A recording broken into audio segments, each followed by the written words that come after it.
Nagulat na ako na, eto na ba yung future? Nakakagulat siya, honestly. Tinatawag siyang daddies on set.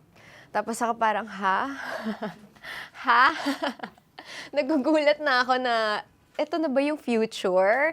Nakikita ko na in front of me, para kaming nag-role playing sa future namin.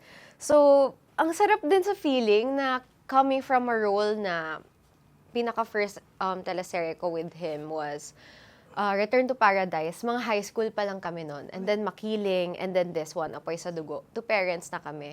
So, ang saya lang na parang nag-grow talaga kami sa GMA. Na parang nasubaybayan din namin halos yung growth namin sa career namin and yung roles na pinoportray namin both. I see. Of course! Kasi si Vanessa, ang character niya, pinaprioritize talaga niyang family. So, when you get married, syempre, ang priority mo, yung family na yun na, hindi na yung family na iwan mo. Kasi ganun daw ang marriage. So, yun yung nakita ko sa character ni Vanessa. Yun na talaga, ang pinaka-priority niya, si Derek, over the kids. And I think, if ever man, in the future, kung sino man papakasalan ko, ganun din yung mangyayari sa akin.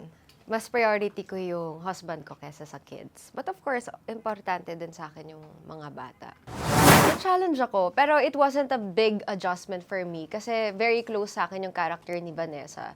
Yung adjustment na part lang was yung may pamilyadong babae na ako. So, kung iisipin ko, if pamilyadong babae na ako, syempre, mag-iiba na din yung values and priorities ko, di ba, bilang Vanessa. So, yun yung nag-deep research ako kung paano ba ang isang 30-year-old or 29-year-old na may 2 kids na. So, yun, mas mahirap sa akin kung, hindi, tama. Medyo maliit lang yung adjustment ko dito sa role na to. Siguro yung kaabang-abang dito din is yung shots. Ang ganda ng direction ng shots din dito ni Direk. Kakaiba siya. Para siyang cinematic talaga. Para kang nanonood ng movie. So from pinaka-pilot pa lang hanggang sa tinatiping na yun, alagang-alaga ni Direk yung shots.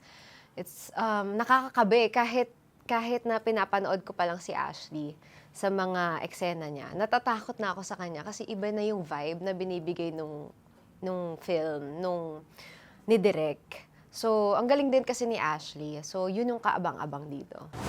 Mga kapuso, Apoy sa Dugo, malapit na po yan. Makakasama ko po si Derek Monasterio at Ashley Ortega.